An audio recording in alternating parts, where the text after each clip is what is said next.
Welcome to the 11th day of the Glenfiddich calendar. Whiskey Advent 2025. I'm Daniel Whittington. Good to see you guys. Let's see. Isla Speyside. I lifted up my laptop so it's a little bit higher, so I'm not staring all the way down every time I'm watching you guys. And we're going to start with Flaviar. It's the 11th day of Christmas. My true love gave to me. Which would not be, actually, this isn't the 11th day of Christmas, ironically. It's not even the first day of Christmas. But it would be Piper's Piping, if I'm not mistaken. All right. Let's try it.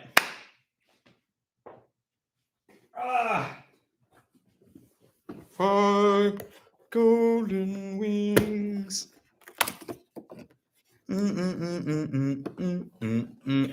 Well, Flaviar was not the Glenfiddich yet, but yes. If it's anything less than 100-year-old Glenfiddich for Master of Malt, we ride it. Together, we ride. Okay. Covering up, no idea what we're drinking. Flaviar. Hit me, baby, one more time. Let's set it under the laptop. Can't see it. I scraped my hand, and it's been bleeding, and it hurts. But I'll cure it with some whiskey. Ooh, nope, not bourbon. Sickly, funky malt. That baby sick malt, like funky monkey shoulder, when before the original monkey shoulder was much nicer. But yeah. Okay. Let's see. Sour apple, candied apple, new make malt, bourbon cask vanilla, super fruity, almost like a passion fruity peaches and pears. This is got to be Scotch. If not, it's the most light touch, delicate American single malt that I've ever tried. It's not that kind of funky, Fester, but yeah, there's a funkiness to Queen's Runs. This is not that one. This one is that kind of like, you ever pour malt for somebody and they're like, oh, it smells sour, or oh, it's got that baby sick note, or that, I mean, I've had people who hate Scotch describe it as vomit. It's not vomit, but like, it's in the direction of slightly sour. And you'll get that in a lot of budget blends. Because they're using younger malt along with the grain whiskey typically. Baby sick. I mean, I'm sure it's got grain whiskey in it. It's a little bright and shiny. I'm not sure. It feels like it's a blend. It feels bright and shiny, or it's malts, but it's young malts involved in this mix, making it bright and shiny. Long fermentations, yes, the fruit for sure. Whiskey vultures, unite. All right.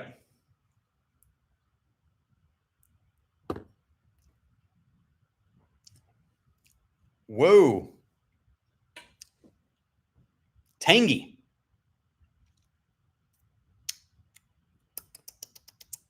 Definitely Scotch. Light touch, like bright, shiny, a lot of sugar, malty, young.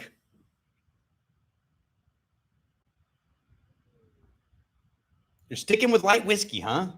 If so, this is the densest light whiskey I've ever had, which would make it an older light whiskey, and I'm not getting any of the age notes. So, no, it's not rounded and citrusy enough for Glenmorangie. Hello, all. I like that now we're on day 11. Everyone in the comments just wading right into the conversation as if we're picked up immediately from yesterday. Wait, for the first few rounds, everyone was like, hi, hi, hi, hi, hey again. But now we're just like, so what are we doing? Here we go. It's like picking up with that friend you haven't seen in a while and you just kind of start right where you left off. I think it's kind of nice. I'm enjoying it, that aspect.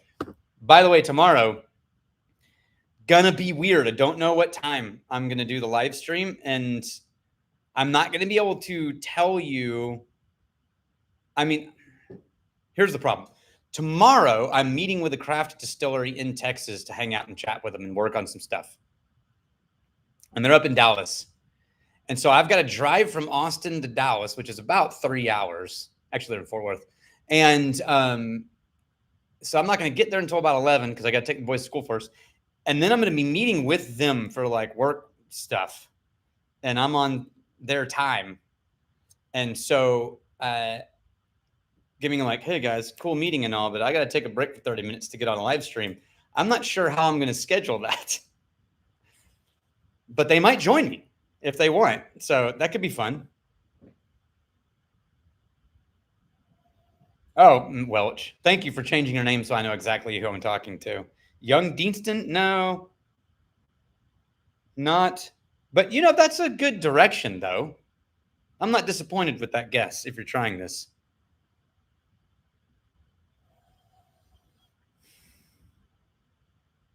All right. Trying to sip again.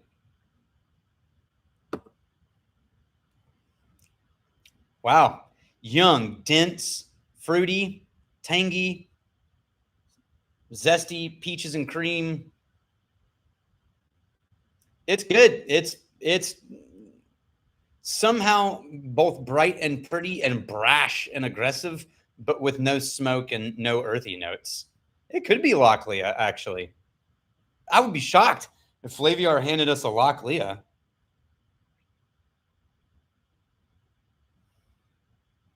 Yeah, cheers, Relentless Mikey. To you and yours as well. Orchard House. It's not Orchard House. I know that one. This is not as well blended as Orchard House. That's a rude thing to say. I don't like this as much as Orchard House. Let's look it up and figure out what we're drinking. Where's my phone? Here it is. Oh, I have the passport. I've got the passport. It's a Scotch whiskey, so we got that part right. Scotch from Scotland. Crowded Barrel. That's really funny. Okay. Yesterday was 2 stacks. Turn the page. The Guardbridge Single Malt. Never heard of it. No idea. Not much. Sorry, blended malt. So there's no grain in this at all. It's just malt. Good evening, passengers. Blah, blah, blah, blah, blah. Scotch Whiskey Heritage. The River Eden. Oh, is this in St. Andrews, Eden's Mill? The Guardbridge Blended Malt. Or is this just an independent blender?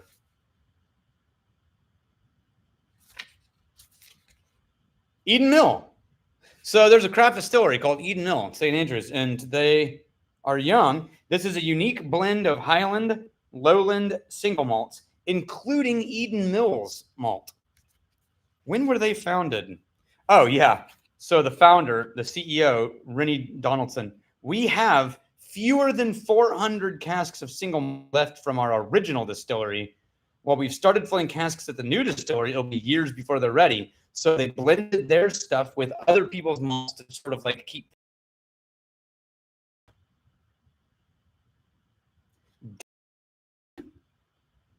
I mean, I guess I definitely get robust barley sweetness and dried fruit. I dig it. That's cool. That's fun. The vibrant history of Guard Bridge, named after the 15th century Guard Bridge. Super creative at naming things, the Scots. Everybody knows that. Oh, man, Fester, if it makes you...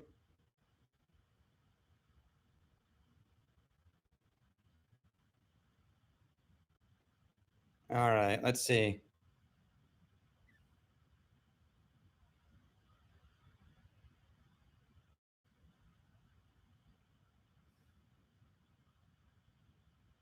Okay, which whiskey for a hot cider cocktail? I don't know. Probably bourbon, because bourbon and apple would be a really nice combo. You can make a smoky apple cider with smoky scotch. Yeah, creative except for naming their distilleries. So if it makes you feel any better, Fester, yesterday Emma and I tried blind. Two whiskeys from an advent calendar that was given to us by Nathan Huey. And we got both of them so wrong. So all of our notes, if you look at our notes, they were all right. Like, yes, these notes all apply to the finished product. Yes, these notes are all accurate. All those tasting notes are there. Our conclusion could not have been more wrong. Wrong side of the planet on both of them. So it happens to everybody. Ooh, Highland Park Insider would be cool. JD Heritage. Do we have that one? I don't know that I have the JD Heritage. Burr, burr, burr, burr, burr. Gold 27. No. I don't know that I've tried that one. What is the ideal age range for Texas aged whiskey? Riley, I think it depends on how they're aging it. So if you're putting it in new oak, the sweet spot seems to be, if you're handling it well, like 6 to 8. If you're in barrel proofing, like still or like iron root, or you're doing different kind of climate things, you can get them older, and used oak even older. Yeah. Small barrels, man, you're lucky if you get a year to 2 years before it's like, ooh, we got to shut that shit down. Okay, it's 2:11. We swap to the Glenfiddich calendar. Master of Malt. Let me drink some water. All right. Here's our calendar on the 11th day of the Advent calendar. My blah, blah, blah, blah, blah. Not looking at the bottle. Cracking it open. Almost time to riot. Ready the torches. Screw it. Put it all in there. Let's commit.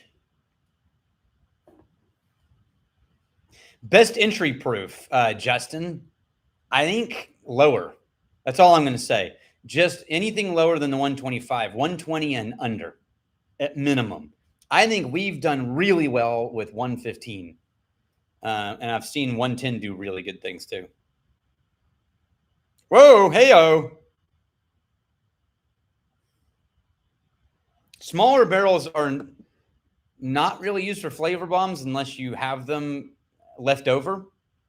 In my experience, every distillery doing smaller barrels did it because it was cheaper and it accelerated the barrel impact and let them put out something dark faster.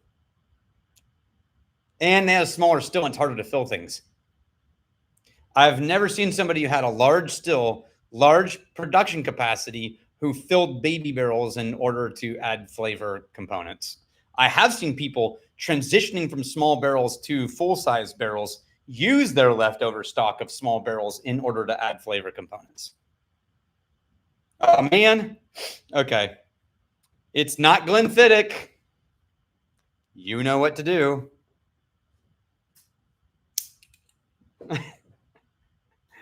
This is shiny. This is okay, Fester.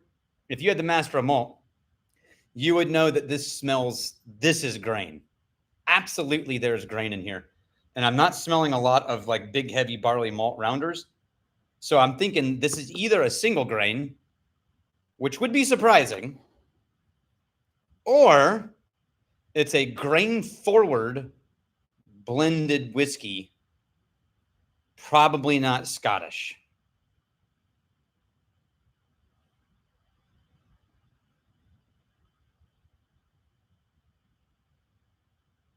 Oh, yeah. Sorry, proof instead of ABV. Yeah, sorry.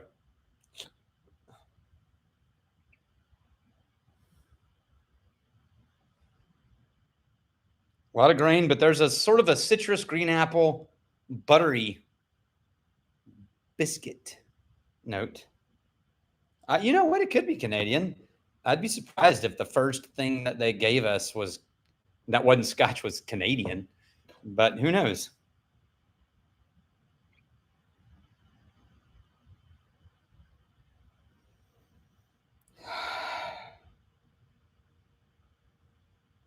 Irish.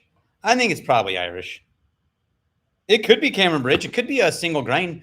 You know what? It's a fancy calendar. It could be an old single grain whiskey, and it would have that density. But I'm not getting the barrel tannin structure.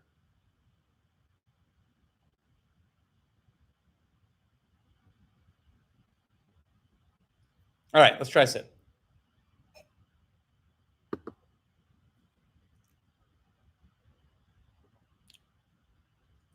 It's Irish. Super green apple. Buttered biscuit. Shortbready. Grain sharp vanilla cream. Almost cream soda. It's dense. It's definitely not Port Dundas. It's too viscous. There's pot still action going on in here. And I'm going to argue there's unmalted barley making it actual like Irish pot still blended into here.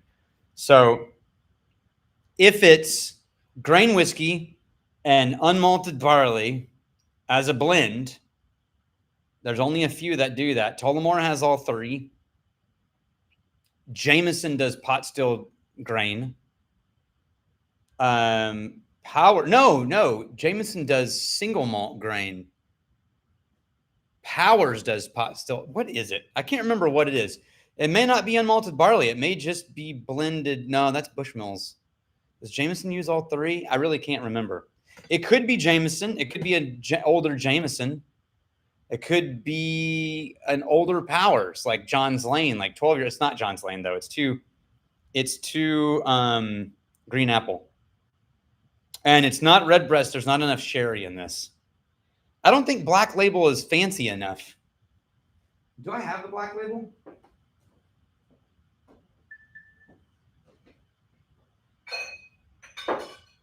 No Black Label. I need to buy another Black Label. It's not a spot. If it was any of the spots, it would have been green, and it's not green spot. I heard the poop. I heard a thing go off, and I don't know where it was. Okay. John's Lane is my favorite. I keep it in the house almost always. I love John's Lane. 17 minutes in, off camera. I'll place your bets. All right. Yeah, let's just say Middleton. We have like a 80% chance of being correct. It's not bad. It's very sweet. Let's look at what it is. Are you ready? Where's my... I'm feeling around. I can't figure out what hit. There it is. Okay. Hey! Ta-da! It's Jameson. 18-year-old Jameson. Glenfiddich 3. 18-year-old Jameson. Oh, man. That Middleton Very Rare was in another league. This is not that.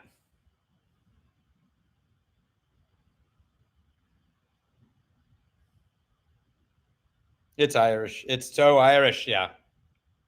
One of your 15 guesses got it. Yeah. Hey, Fester, nailed it. Just keep saying words. Eventually, one of them will land. It's 12 o'clock somewhere.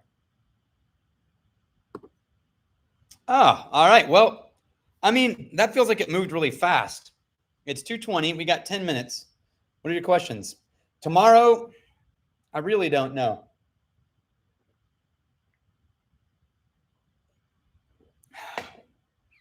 I'm going to say, let's say tomorrow at 3 o'clock. And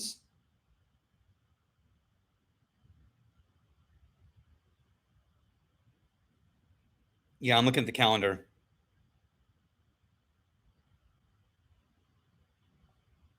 Yeah. I'm going to just pay attention. I know this sucks. Hopefully you'll get a notification, but tomorrow when I get there, I'll talk to them.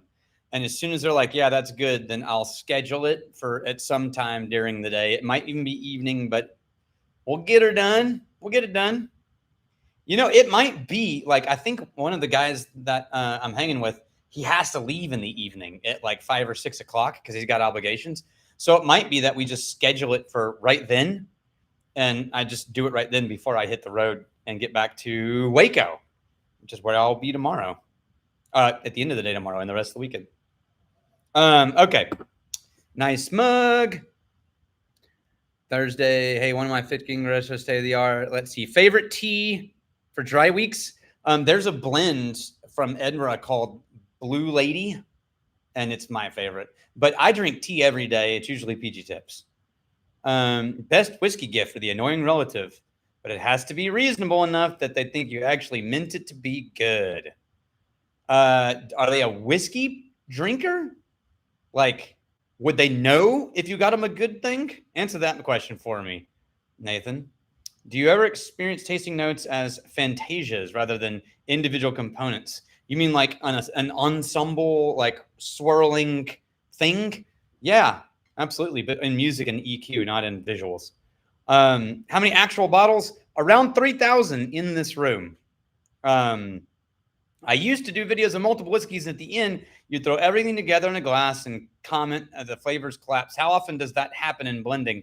Not often. Usually you're careful and you know how things play together. It happens more when you're mixing random bottles from all over the shelves. It happens a lot more. If you're working with known components, it happens rarely. Let's see. Does anyone thoughts on... Oh, a whiskey mooch. Someone who, you know what? Dude, get him an old age statement Johnny Walker, like the gold or something like that. No brainer. Or get him a, what's it? Glenn Farkless has some age statement ones that like are actually really fucking reasonable and they're good. And actually nerds love Glenn Farkless, but they're cheaper for a reasonable age statement. I'd do that. Virginia Distillery Co's Brewers Coalition. Love it. Depending on which ones that are weird. There's a gingerbread one in here that's really freaky. I've got like 7 because the team, Amanda and the team at Virginia keeps bringing bottles and dropping them off in the vault. So we are spoiled for choice with Virginia. Nerdy whiskey question. Since there's optimal pH for fermentation, what aspect of the mash gives it buffering capacity against the acidifying nature of CO2? It's a pH thing. It's not, that's a nerd enough question that my brain's not going to settle in and be able to answer it correctly. And I'm sorry. That's going to take a really elaborate, super nerdy conversation. I can't do it right now. Oh, Jeff, sidetracked. You'll catch the replay. Cinnamon and vanilla cola flavor. That's why limestone is a good thing in high ABV washes. There you go, Fester. Thank you. Other people have waded in and answered that question. And if you've done it, thank you. PG Tips right now. It's a classic. Oh, Paul, would love to have that question asked in person and nerd out on it. Let's see. Okay. Yes, like cinnamon vanilla equals cola. Okay, so one of my favorites, coming back on that, is that Aaron, were you the one who said Fantasia? Yeah, okay. So Aaron, one of my favorite things that was described to me, and I didn't get it until he said it out loud, and that was Jason Souter is one of our level 4 whiskey somms and instructors and internet human also. Badass Whiskey. He said, sometimes I experience things as pieces and sometimes I experience them as a cohesive whole of something. And that tells me something about what I'm drinking. So sometimes I might pick up a whiskey and go, this smells like vanilla, icing, pastry, cinnamon, bready. And sometimes I pick something up and I say, this smells like cinnamon rolls. And the difference between those two tells me something about what's happening.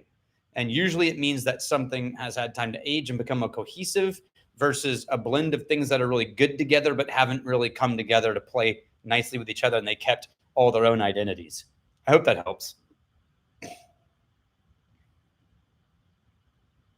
Whiskey for Talisker people. Oban, obviously. Kleinlich, even though it's not as smoky as Talisker, is a really nice, peppery kind of waxy vibe. Man, my brain's freezing. Everybody else answer that question.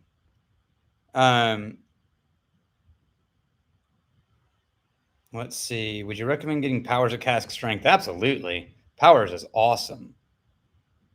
Art American. Yes. I agree. Also Nicnean, also Ardnaho, the Isla. Yeah. Isla Race. Yep. Good job, all you guys, suggesting the new upstarts instead of the big corporate brands. Oh, Orpheus. So here's the problem.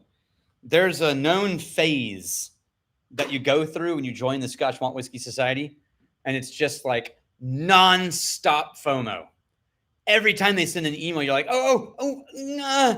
And then they send another email the next day, and you're like, oh, yeah. And if you do that, you will end up with, like me, like 100 fucking bottles of SMWS that you can't get around to drinking because you have too many bottles of SMWS. And then you start sort of narrowing down your preferences on how they flavor and choose things. And you start being picky about what you get from them. Like, oh, I know in this release, there are 3 flavor directions that typically I like them, but they're not my favorites. Whereas this release has 2 in the direction of flavors that I know I love. And then you get real picky. Just be gentle. I would recommend having no more than 3 at a time. And then when you finish one, replenish. But then again, every once in a while, one comes along and it's hard to get your hands on. It's from a distillery you never get to try a single barrel from. And son of a bitch, I'm sorry.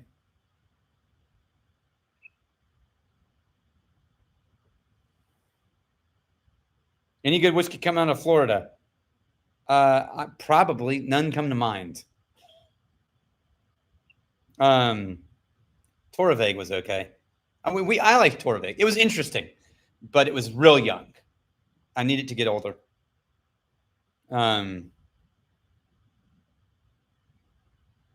Yeah, the 25% off sale is very helpful.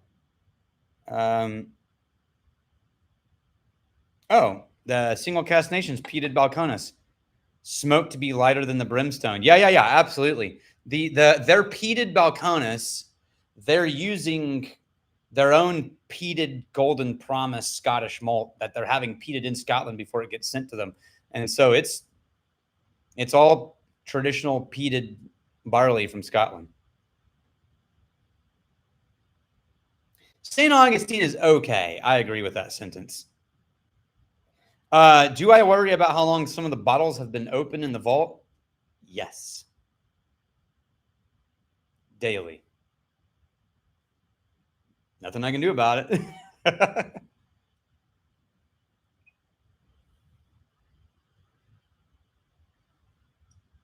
Yeah, Torreveg, I would never one-to-one Torreveg with Talisker yet, but I think what they're making is quality enough that someday they will be able to. I'm trying to see if I have that Single Cask Nation Balcones. And I don't. I have the Single Cask Nation Copperworks and Delpa. I got a bunch of. I love the Single Cask Nation guys. Those are good people and really great whiskey palates. Also, shit. Oh no, it's next week. Okay, next week they're releasing this really old, really cool whiskey. I'm hoping that I get a chance to try.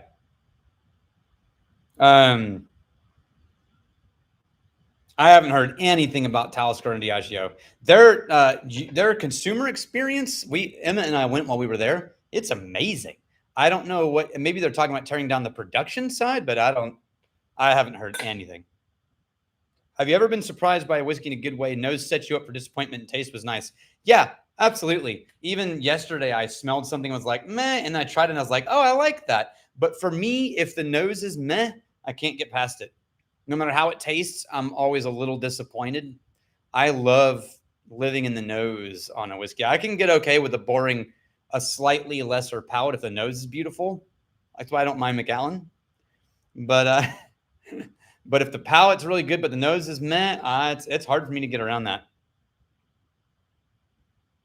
All right, we're a couple of minutes away from shutting down. Yeah, Lafroig 25, the Single Cask Nation. Yeah. I'm probably not going to get it, but I want to. Horse Soldier Cask Strength is like that. I'm assuming that's what you were saying and then got auto-corrected. or voice to text. That's really funny. Oh, best U.S. independent bottler, Lost Lantern. Single Cask Nation, Lost Lantern are my two favorites. But there's a lot of good ones, and I know a lot of them, and there's a lot of really good human beings involved. But those are my two favorites. Yeah, man, $6 for that Single Cask Nation 25 Lafroig. That's why I probably won't be able to pull it off, but I wanna. There's only so much you can justify for Christmas. But it's Christmas. If Emma's watching, maybe we should all convince her that it's totally fine.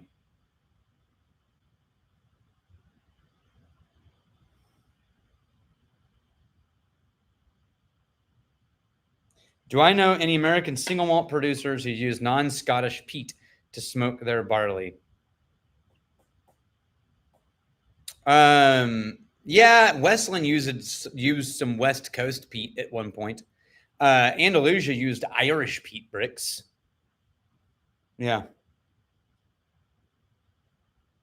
I am not a soccer fan or football fan, depending on where you're from. Sorry, I got no other words for that. I'm not. I'm barely an American football fan, and by that I mean if it's on, I'll watch it, and if someone I care about is excited, I'll be like, "Yeah, go team." That's about as far as it goes. Okay. Everything about why smoked whiskeys are grassy, medicinal, or briny, or not, or earthy, has a lot to do with. And this is most people don't realize this. So much of the big brand smoky scotches are getting their smoky barley from the same place. The changes have to do with how you ferment, how your stills run, how it's cut, and then how you barrel age and where you barrel age. Every one of those things has a magnifying impact in different directions. All right, a couple more minutes and we're good. You guys, I don't know when tomorrow is going to be. And if that means that some of you miss it, I am so sorry. I will absolutely be able to plan Saturday, Sunday, Monday, Tuesday. But tomorrow's iffy. I got responsibilities, but I would plan for it being dinner time central, 5, 6-ish. I'd plan for that. And you guys are great. And I appreciate you showing up every day. Like I got to say, having between 50 to 100 people each one of these days, I'm really proud of you guys and I'm grateful. That feels real. And I watch a bunch of people on YouTube, and live streams don't often get those. Even for the big guys, a live stream with 100 people is a big deal. So you guys are really stepping up and I appreciate you. And those of you watching it afterwards, thank you. This is for me. I do it every year, even though it's a heavy lift because it's close to my heart and it's what started the channel. And I have a hard time letting that go because memories. But I appreciate you guys all showing up and enjoying it. And I am liking this version. I don't know if I can do it every year, but I'm liking this version. So, for a hot toddy? Oh, yeah, absolutely. And I can't believe I just saw that's the only one question I just saw. Auchentoshan 12 makes an unbelievable hot toddy. I'm just saying. All right. I might bring some other live streams back, but it's just life. Life has been crazy. So I will see you guys over the weekend. Justin, cheers to y'all. Vultures, it's been good. And I will see you tomorrow. Cheers.